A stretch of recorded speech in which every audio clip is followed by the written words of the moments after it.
Hola, amigas y amigos.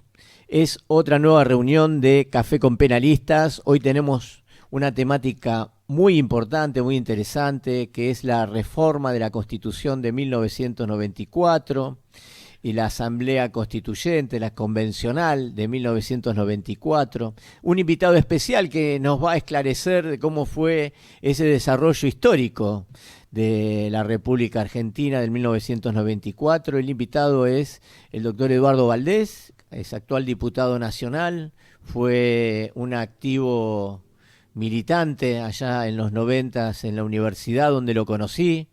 Él era del Frente Justicialista, creo. Frente Peronista Universitario. Frente Peronista, sí. Sí, sí, él militaba en el Frente Peronista y yo recuerdo en esos tiempos era integrante del FON, el Frente de Orientación Nacional. Y en concreto, aquí lo importante en esta convocatoria es que nos cuentes, porque no fue muy divulgado, ¿no? Desde lo educacional, los jóvenes desconocen grandes pormenores de esa convención, cómo se hizo. Primero, cómo nace esto en lo que algunos dicen es un acuerdo Menem-Alfonsín, ¿no? Que algunos lo tratan como el Pacto de Olivos, un poco despectivamente, pero políticamente los años han demostrado que tuvo una proyección a futuro muy importante, muy interesante, y que Argentina en determinados artículos se puso a niveles internacionales, que es el artículo 75, inciso 22 de los tratados internacionales. Pero eso más adelante lo vamos a tratar, pero aquí lo importante es que vos, Eduardo, nos des una semblanza de todos esos pormenores y todo lo rico que tenés para contar, porque has hablado de muchas cosas, en todos los medios te ven hablando de muchas cosas, pero de esta asamblea convencional constituyente de 1994 poco se ha hablado y seguramente hay mucho y muy rico de comentarios y para poder llevar conceptos y educación a quienes hoy nos están viendo. Bienvenido, Eduardo. Un gusto, Augusto, y bueno, me haces acordar nuestros jóvenes años cuando militábamos en la Facultad de Derecho de la Universidad de Buenos Aires, vos en el Frente de Orientación Nacional, y nosotros con Jorge Argüello y algunos más en el Frente Peronista Universitario. La verdad, fueron años que hoy los mira uno en el tiempo y fueron años de formación, porque era lo que yo entiendo que es la acción de la política, pensamiento y acción. No hay pensamiento solo ni hay acción sola. O sea, uno debe ir formándose y a su vez debe ir accionando, ¿no? No da, esa es mi definición de peronismo. El peronismo es un pensamiento en acción. Y entonces, desde aquellos años, nunca imaginé, estudiando nosotros como estudiamos Derecho Constitucional, nunca imaginé estar yo en una reforma constitucional. Y realmente encima, te voy a contar una anécdota, yo me formé en Neuquén, fui al colegio primario y secundario en la provincia del Neuquén, en la ciudad de Neuquén capital, en el colegio Don Bosco de Neuquén, un colegio salesiano. Y tuve el orgullo de compartir la convención constituyente con quien fue mi obispo neuquino, Monseñor Jaime de Nevares. Imagínate dónde se encontraba el alumno y el director del colegio y el formador de uno. Nunca imaginamos que nos íbamos a encontrar en la convención constituyente en la ciudad de Santa Fe. Para mí esa convención fue muy importante para la historia argentina porque es la primera reforma constitucional que es jurada por el 100% de los convencionales constituyentes. O sea, todos la juraron, a diferencia de las anteriores constituciones, reformas constitucionales que la juraban los unos y no la juraban los otros. Entonces, esa legitimidad que tiene la Convención Constituyente del 94, debemos decir que el liderazgo político del presidente Menem y del presidente Alfonsín fue lo que logró ese objetivo.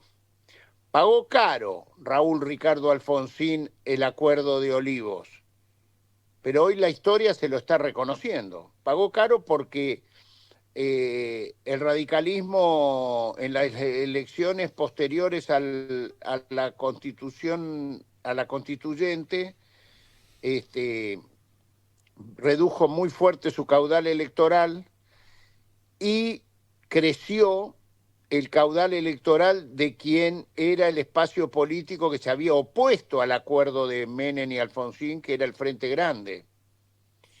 Pero lo que es la paradoja, el radicalismo está vivo, existe, podemos discutirlo por dónde va, pero el Frente Grande no existe más. Y fue el Frente Grande precisamente el que había ganado la elección de constituyentes en la ciudad de Buenos Aires en esa elección, con Chacho Álvarez a la cabeza. Pero también debo decir que no votaron, se dividió en dos esa constituyente. Los artículos que integraban el acuerdo de Unión Cívica Radical y Partido Justicialista, que se llamaba el núcleo de coincidencias básicas, así se llamaban todos esos artículos, que lo votamos nosotros con el radicalismo, o sea, el peronismo y el radicalismo. El resto de los derechos nuevos que se crearon en la Constitución lo votaron todos ellos. Lo votó el radicalismo, el peronismo y el Frente Grande.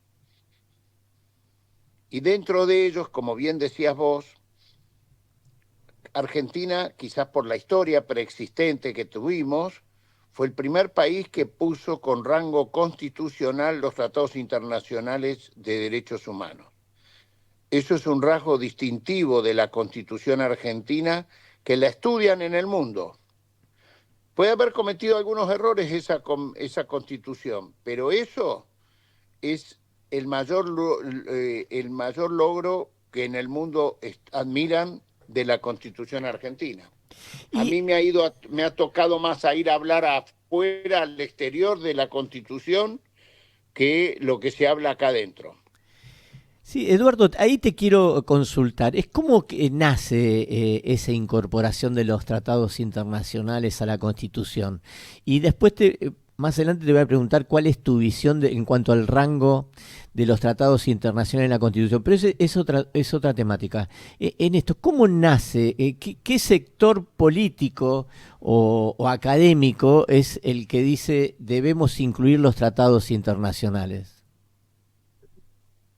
Bueno, acordémonos que se recogió mucho en la Convención Constituyente los trabajos previos que se habían hecho durante el gobierno de Alfonsín y durante el gobierno de Menem para reformar la Constitución. Acordémonos que en el gobierno de Raúl Alfonsín existió un Consejo de Consolidación de la Democracia. Estamos hablando es el primer gobierno que viene de una dictadura y estaba generando consensos básicos para que sea la, el primer gobierno democrático, como decían en aquel tiempo, 100 días de gobierno para 100 días de gobierno para 100 años de democracia. Ese era el sueño en los albores de la democracia argentina. Y ahí en ese Consejo de Consolidación de la Democracia, que lo coordinaba el doctor Nino, ¿no? Ya se tiraban ideas a partir de lo que iba surgiendo de la CONADEP, de que era el Consejo Nacional de Desaparición de Personas, acordémonos que fue lo primero que se crea para tratar de tomar testimonios y de investigar los crímenes aberrantes que habían sucedido durante la dictadura militar. Entonces, por un lado estaba la CONADEP, por otro lado estaba este Consejo de Consolidación de la Democracia, y ahí ya se iban tirando ideas de cómo poder evitar los golpes de Estado, cómo la cláusula democrática que también existe en la Constitución del 94, se empezaron a tirar ideas que seguramente se fueron perfeccionando en distintos lugares y entonces cuando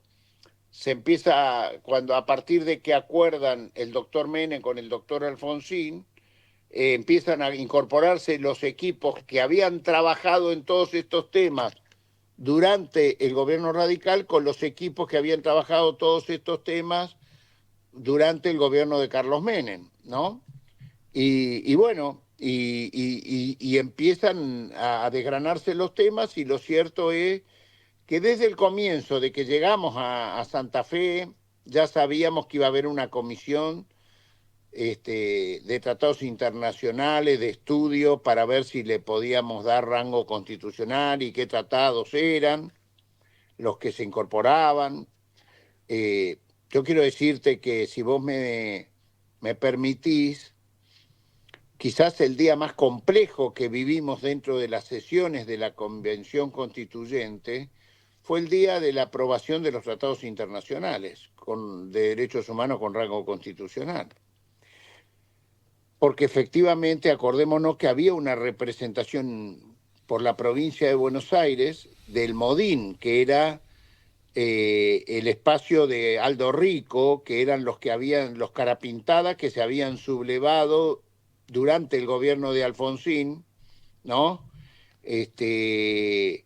Y en dos oportunidades, y también continuaron en el gobierno de Carlos Menem con aquel 3 de diciembre, creo que fue del año 89, con Mohamed Ali Zaineldin.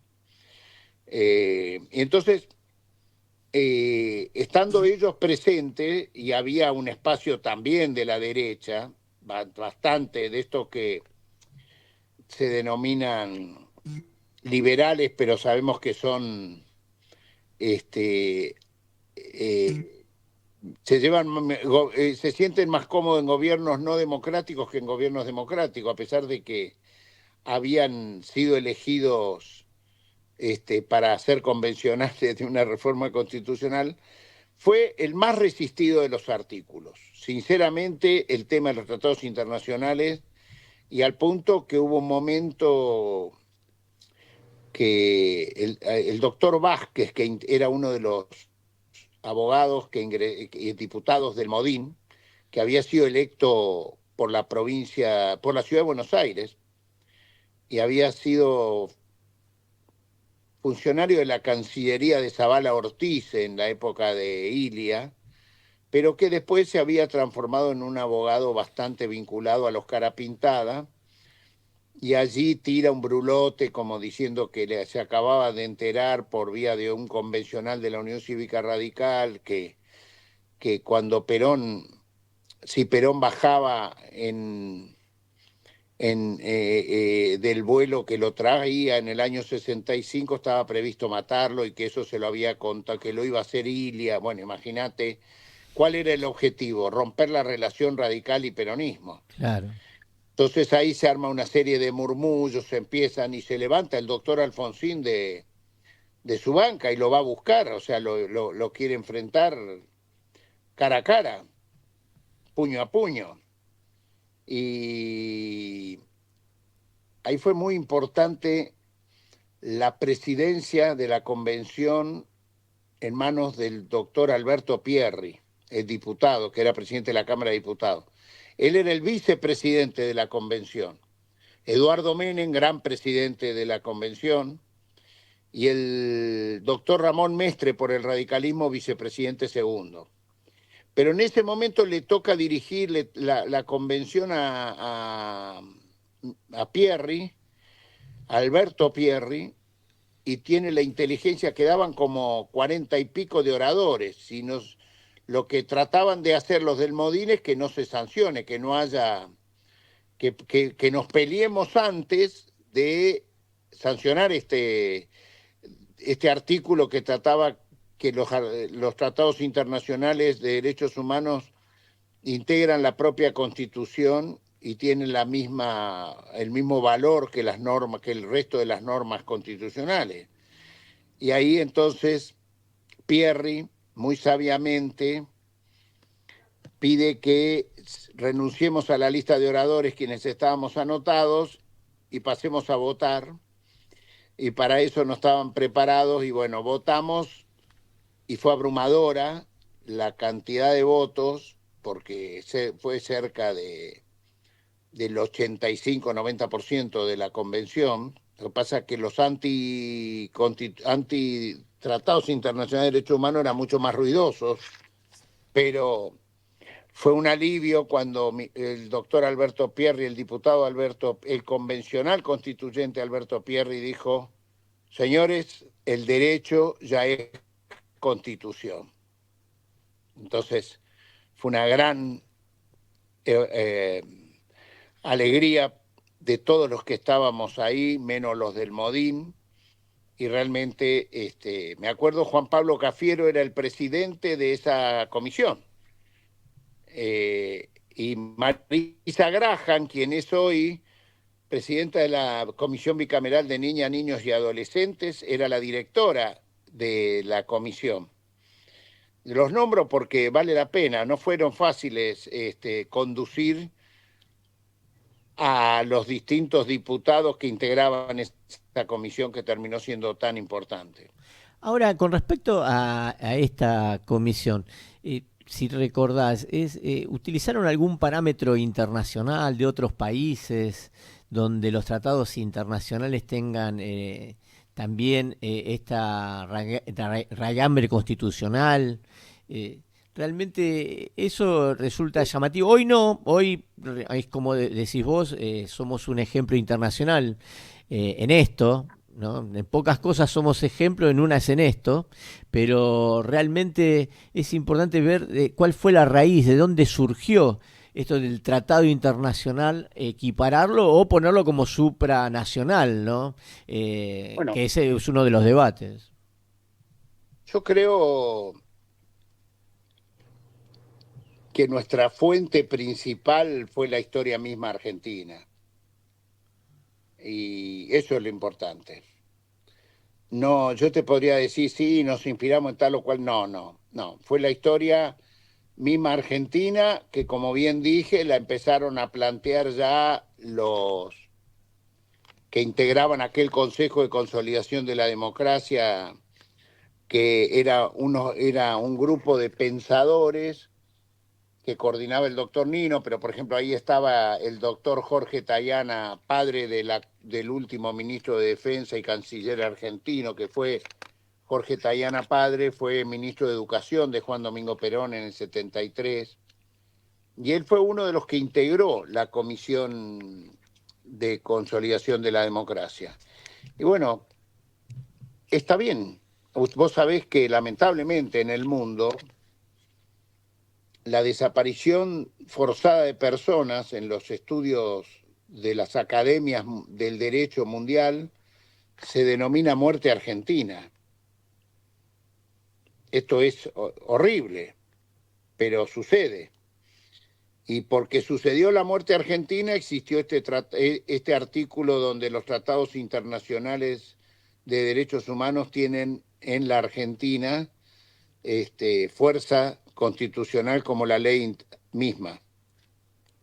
Sí, ahí por eso te decía, Eduardo, que eh, la discusión vino después del 1994, donde los doctrinarios decían que la ley era superior a la Constitución, estaban los otros que, o sea, que el tratado tenía un rango inferior a la Constitución, los otros que decían que estaban equiparados a la Constitución. Después del 2000 al 2015 decían que, y algunos sostienen que es supranacional, o sea que la normativa nuestra debe regirse por los tratados internacionales, no apartarse de ellos. O sea, el debate y la discusión todavía continúa. Lo que no se puede discutir hoy, guste o no guste, es que este ha sido un hallazgo de parte de ustedes que estuvieron en esa convención, ¿no? Ustedes con una visión futurista fueron parte de marcar una proyección en la historia argentina.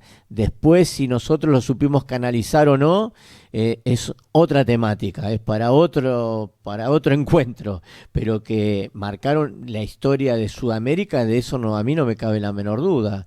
Pero sí también recuerdo que en esa época era un tema de discusión, ¿no? Que si Bueno, los tratados internacionales formaban parte de la Constitución Nacional. me animo a por primera vez decirte algo que creo que tiene que ver con lo que estaba sucediendo en esos momentos de la historia y termina de consolidarse con Néstor Kirchner, ¿no? Que es el gran eje del poder desde los años 30 hasta esos momentos, era el partido militar. Lo que hoy denominamos partido judicial, en ese momento el gran factor de poder que existía en la política argentina era el partido militar. Hasta Alfonsín, digamos, el partido militar trató de incidir en la política permanentemente. Alfonsín sufrió 2 intentos de golpe de Estado. Tuvo que votar la ley de obediencia debida y punto final diciendo que cortaba la cadena de investigación. A pesar de eso, bueno, tuvo 2 intentos de golpe de Estado. Con Carlos Menem siguieron las sazonadas militares, acordémonos, la Sí. que yo dije antes de Mohamed Ali Zaineldin, 3 de diciembre de 1989, recién asumido Menem. Y yo creo que recién Néstor Kirchner, con la derogación de la ley de obediencia debida y punto final, y que se juzgan, recién ahí vemos que el partido militar deja de ser un factor de poder. Menem también llevó adelante la extinción del servicio militar obligatorio, cosa que también fue importante para terminar con el partido militar. Y entonces creo que estos tratados internacionales de derechos humanos con rango constitucional superior a las leyes, con rango superior a las leyes, es producto de toda esta historia. Diría el poeta, se hace camino al andar, y bueno, se hace derecho constitucional también al andar. Y esa es la gran virtud de esta reforma constitucional, que por encima de Alberdi, por encima de Gorostiaga,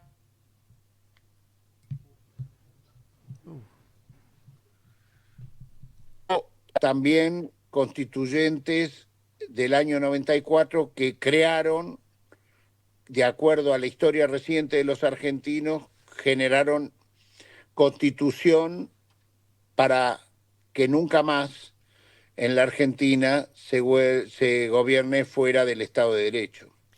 Sí, ahí rescato lo que estás diciendo, el tema del partido militar, ¿no?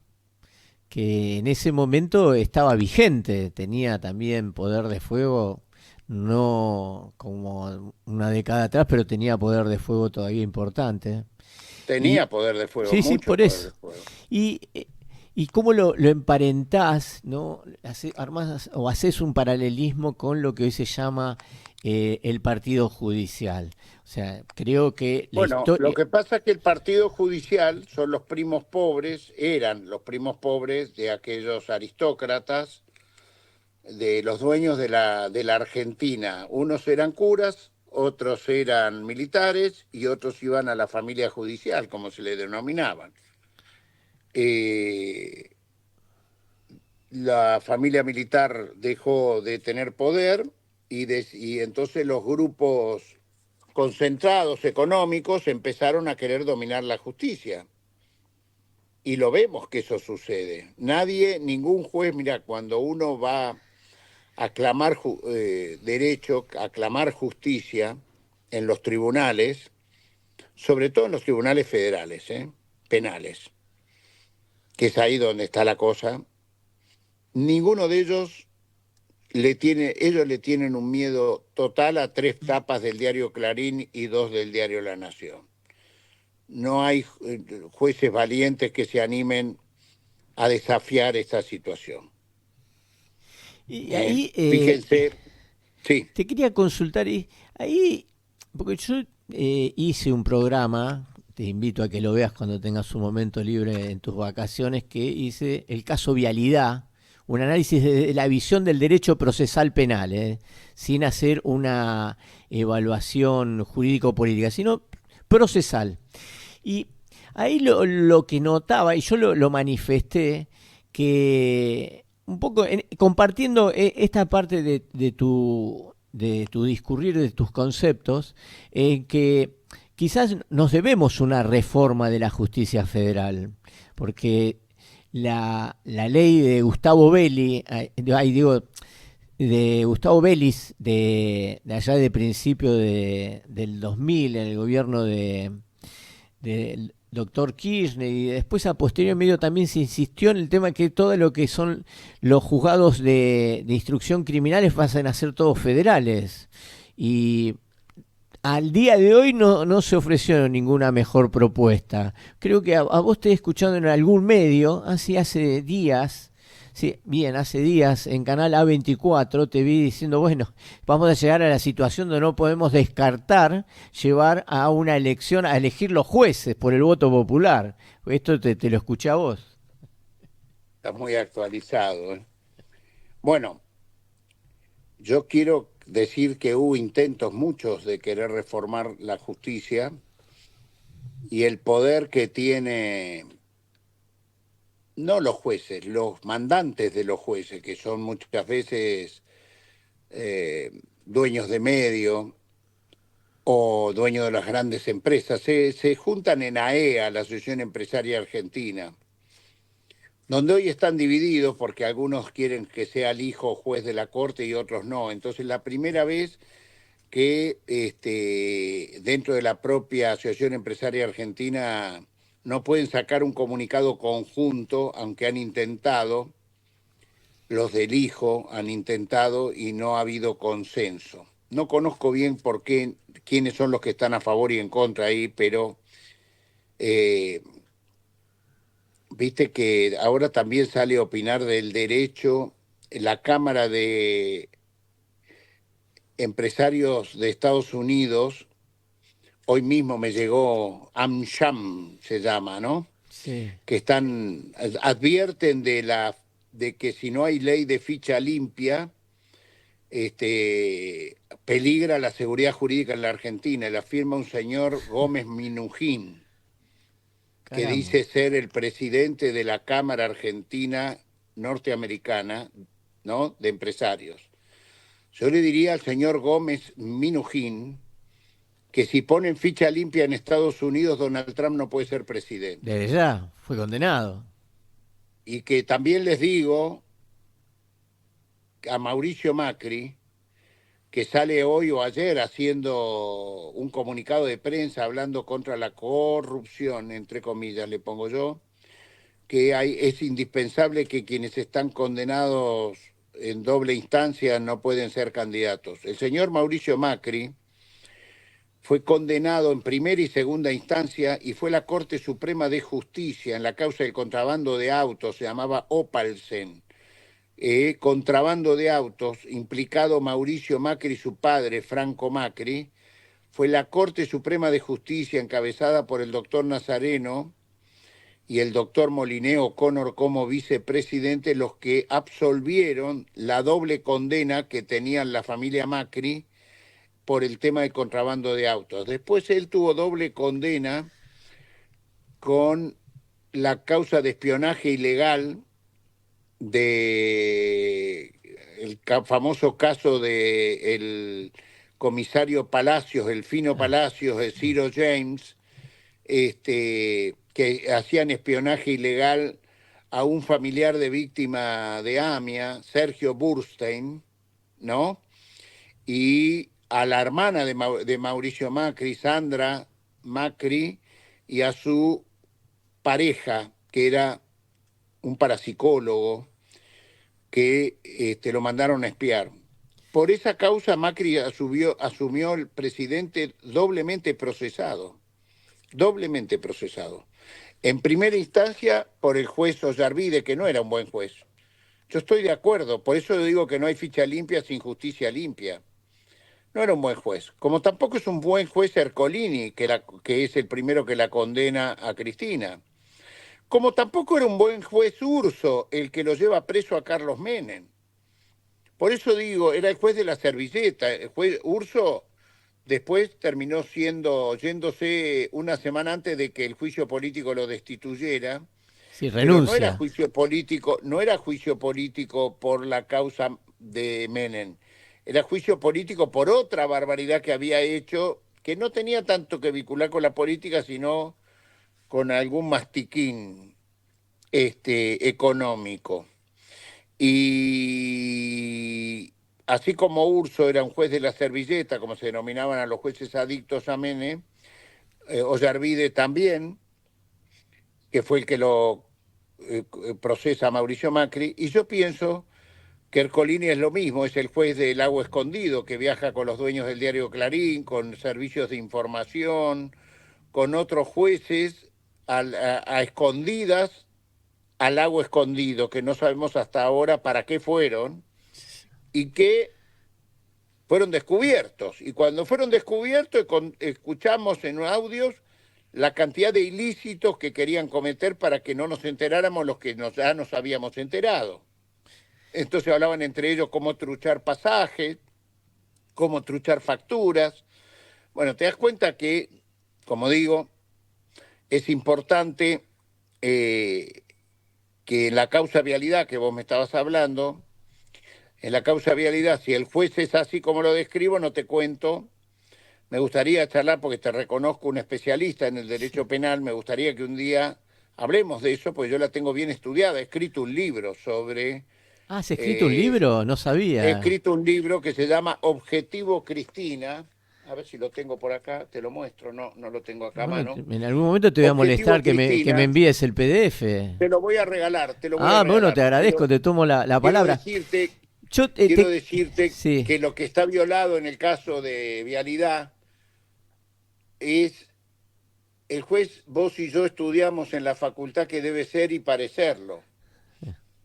El caso de la imparcialidad del juez está muy violado. En el caso de primera instancia,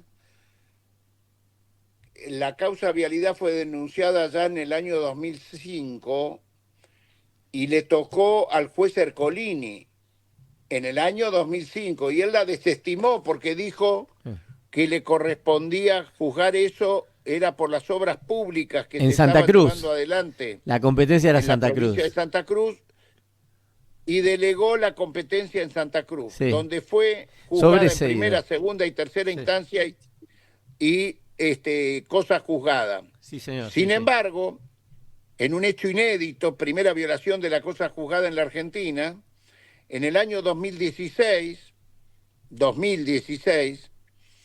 cuando había ganado recién la elección Mauricio Macri, quien era el presidente o director de Vialidad Nacional nombrado por Macri, que se llamaba Iguacel, decide mandar una auditoría a la obra pública en Santa Cruz. Los auditores dijeron que estaba todo realizado y los certificados bien pagos, figura en el expediente esto. Sin embargo, Ercolini, que en ese momento ya gobernaba Macri y da la casualidad que su señora esposa era la jefa de prensa, acababa de convertir en la jefa de prensa de el doctor Garabano, que era el ministro de Justicia nombrado por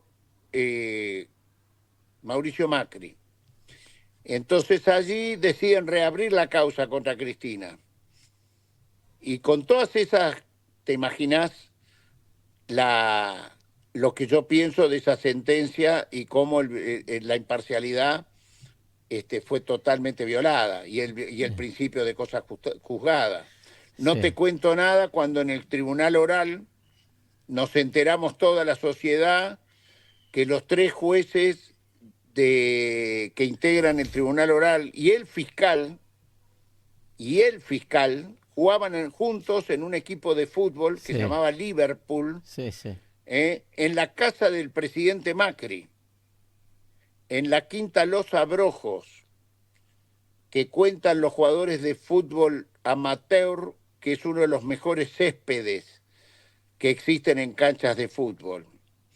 Allí jugaba el juez Rodríguez Uriburu, que era el presidente del tribunal, y el fiscal, que era, no me acuerdo el apellido, en el mismo equipo. Mirá la amistad y la parcialidad que tenían. y no Sí. tenían autoridad para juzgar a Cristina Kirchner. Y parece que convirtieron la pelota de fútbol de la Quinta Los Abrojos en una pelota de pádel y en Olivos, cuando la causa va a casación penal, Hornos y Borinsky, dos miembros del Tribunal Oral, del Tribunal de Casación que deberían haberse excusado por esos hechos de juzgar a Cristina Fernández de Kirchner, decidieron no excusarse y condenarla a 6 años de prisión. Sí, Digo que es aberrante por cualquier lado que lo veas y por supuesto, lo peor de la justicia es cuando viste algo como justo y es totalmente injusto. Cristina Fernández de Kirchner, a mi entender, lo digo ante el doctor Augusto Coronel, penalista, muy amable. digo, Cristina Fernández de Kirchner fue juzgada con la doctrina del derecho penal del enemigo. Así es mi conclusión, querido doctor, en ese libro que escribí junto a grandes juristas de América Latina, que es CLAJUT, un grupo de juristas donde se encuentran los abogados defensores de Luis Ignacio Lula da Silva, los abogados defensores del doctor Correa, de Rafael Correa, los grandes abogados de México. Es la Confederación Latinoamericana de Juristas. Y se analizó el caso Cristina Fernández de Kirchner y el causa vialidad. La coordinó a esa investigación Baltasar Garzón Ah, caramba. y Yo- fue presentada en la Argentina, y esa presentación yo la compilé y te lo voy a entregar con mucho gusto. No, desde ya, para mí va a ser un honor, ¿no? Porque realmente todo este tiempo que nos conocemos lo voy a guardar con mucho cariño, afecto, además de Pero leerlo. Lo que al sí, sabio jurista Augusto Coronel, los argumentos que yo hice, que fueron públicos, no es que no, hay que leer el expediente, fueron públicos, no, está que bien, por jugaban al eso, fútbol, que jugaban al pádel, no, que violaron la cosa juzgada. No, no hay justicia ahí. no, el tema en mi emisión, en lo que he hablado una hora, hace dos programas sobre el tema vialidad, di también mi pronóstico de lo que va a ocurrir, pero yo enfoqué con total claridad al tema. No, no toqué tanto el Nevis in idem en sí, la sentencia en forma directa, que manifestando que no hay ningún hecho donde la señora Cristina Fernández tenga un acto directo de comisión de ilícito y que había un hecho que desde el derecho procesal penal americano era totalmente inadmisible porque en el alegato del Ministerio Público utilizan como elemento unas conversaciones que existían entre López y un empresario que lo hacían como interpretó la fiscalía, que hacían una referencia a Cristina Fernández y lo utilizó fuertemente eso como un elemento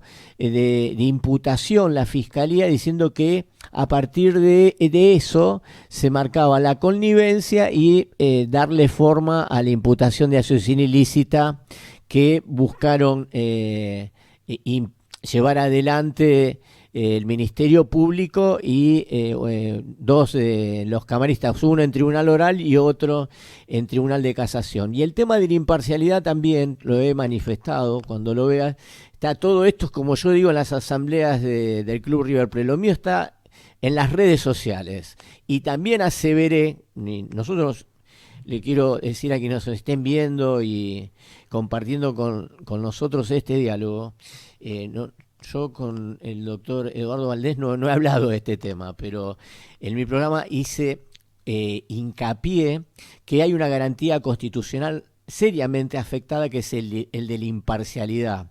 Por lo que ha manifestado Eduardo, más allá que son situaciones de valor, si bien no se da como la jurisprudencia argentina, que es el caso Fraticelli-Dieser, que hacía una referencia de la imparcialidad porque son jueces que en distintas etapas procesales intervinieron y a partir de eso la Corte Suprema ordenó que no puede intervenir el mismo juez. Si bien aquí no firmaron estos jueces, pero era con total claridad que había un conocimiento, no voy a decir una connivencia, porque para algunos puede ser grosero, puede ser afectar el fuero íntimo de las personas, no digo, pero digo, cualquier ciudadano lo que necesita es un juicio en plena imparcialidad, y aquí con total claridad esto estaba muy afectado. Por eso ahí mi pronóstico fue que seguramente, no sé qué es lo que va a resolver la Corte, más con una Corte de 5 o de 4,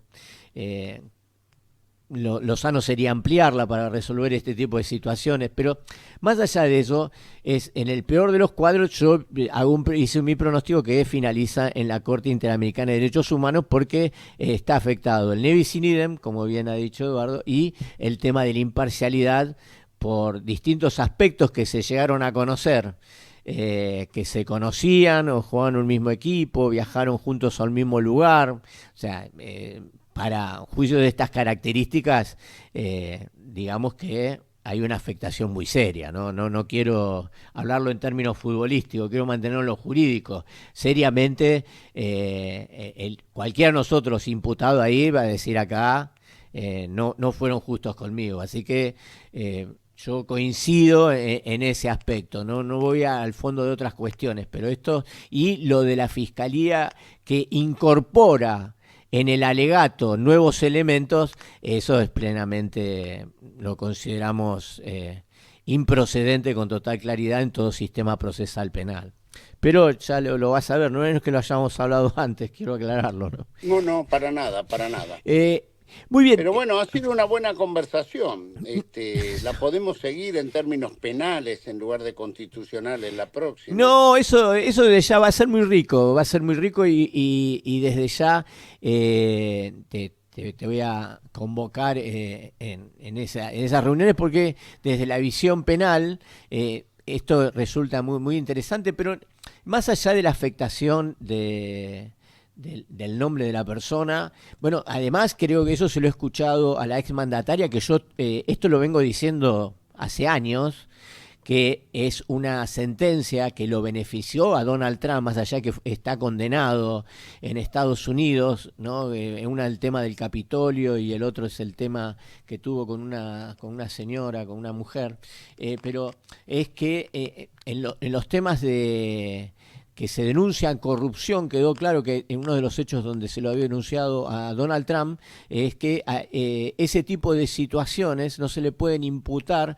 a un presidente salvo que exista una acción directa de parte del imputado, que sería el presidente, ¿no? Porque todos sabemos, bueno, vos en tus momentos jóvenes fuiste, recuerdo, cuando te conocí, secretario general, además de la entonces municipalidad, es cuando uno firma, ¿no? Hay toda una cadena de visados y un presidente no puede estar en ese tipo de situaciones. Hay una excepción, sí, cuando comete un delito en acción directa, pero hablar de falta de criterio por omisión, a mí me parece ya como mucho para un presidente. Más allá del signo político que sea, eso hace una cuestión de pensamiento personal. Coincido. No pienso si es del partido A, B o C, no me interesa, pero eso es un criterio que muy bien, ¿no? Porque también somos de seguir mucho a Estados Unidos, pero en esto habría que seguirlo también, que la Corte de Justicia de Estados Unidos consideró que un presidente no se le puede pretender que vele en la sanción de las normas, de las leyes, o en determinadas situaciones, cuando no tiene una acción directa sobre esa consumación. Realmente en eso, que por eso a Donald Trump, que es de este año, si no me equivoco, lo ayudó mucho para que pueda seguir avanzando en su proyección de candidato a presidente, ¿no? Pero bueno, esas son visiones procesales, reitero, nunca hemos hablado de este tema jurídico con el distinguido doctor Eduardo Valdés, pero coincidimos. En general podemos tener disidencias en algunos aspectos, pero en estas temáticas, más que yo soy una persona que no soy un garantista, porque son los zafaronistas puros, pero sí considero que en el derecho procesal penal la garantía al ciudadano es primordial para llevar adelante cualquier tipo de proceso. No importa quién sea, aclaro también eso, porque a uno capaz lo embanderan con alguna simpatía, no, nada que ver, ¿no? De A a la Z es lo mismo que el actual mandatario tenga un problema de estas similares características, mi opinión sería la misma. Así que, Eduardo, un poco para redondear, porque nos fuimos de tema, pero ha sido muy rico esto, ¿cuánto tiempo llevó esta convención? Y dame, porque sé que estás también apretado con el tiempo, un regalo que en esa época también estaba el profesor Alfredo Bravo, ¿no? ¿Qué semblanza recordás de él? ¿Cuánto tiempo llevó esto y qué recordás de Alfredo Bravo? Bueno, nosotros teníamos tiempo de finalización. Éramos 90 días. En 90 días tuvimos que redactar esta convención. Empezamos, juramos, el comienzo creo que fue el 25 de mayo del año 94 y terminamos el 25 de agosto, la juramos de ese mismo año. Sí.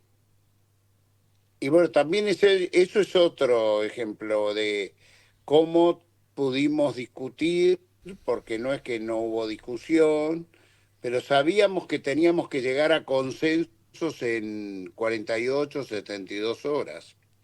Lo más, lo, lo, lo más rico estuvo en la discusión en las comisiones, más que en el recinto, ¿no? Sí. Porque del recinto salía, de las comisiones salían hacia la comisión redactora y solo había polémica en el recinto si la redactora te modificaba algo de lo que vos habías dictaminado en la comisión de origen y se pudo cumplir, creo que fue el último derecho que sancionamos, el derecho del usuario y consumidor. Respecto de Alfredo Bravo, bueno, fue muy lindo compartir con él esos días santafesinos, la política y el fútbol lo atravesaban. Él decía saber de tango, pero nunca me convenció de eso. Puede haber sido un buen bailarín de tango, pero no sabía mucho de letras de tango, pero sí sabía mucho de River, de aquella... Yo aprovechaba y le pedía que me cuente, porque él generacionalmente lo había visto jugar a ese River de Muñoz Moreno, Pedernera, Labruna y Lustó, que yo no lo vi jugar, y bueno, empezaba a hablar a Alfredo de River y se terminaba la política. Bueno, ahí, Eduardo, acá estamos pidiendo en concreto seguramente un nuevo encuentro que tengamos próximamente para seguir discurriendo sobre algunas temáticas y agradecer tu tiempo también en habernos esclarecido cómo fue esa asamblea de 1994 y te dejamos las últimas palabras a vos agradeciendo tu tiempo y agradeciendo también realmente la bonomía y el gusto y el agradecimiento de haberte conocido en esta vida. Así que te doy el cierre a vos, Eduardo. Augusto, quiero decirte que para mí también es un gusto haber compartido este programa contigo y que también fue una gran experiencia compartir la convención constituyente con Alfredo Bravo, a quien lo pude tener 90 días compartiendo la ciudad de Santa Fe y te quiero decir que me hizo experto en River Plate, sobre todo en la historia de Muñoz Moreno, Pedernera, Labruna y Lustó, que yo no los vi jugar. Muy bien, Eduardo, te agradecemos tu tiempo y como siempre acá levantamos la copa de café con penalistas, un sorbo y nos estamos viendo en la próxima reunión con todos ustedes, agradeciendo su tiempo. Café con penalistas ha sido una nueva emisión con el doctor Eduardo Valdés. Muchas gracias.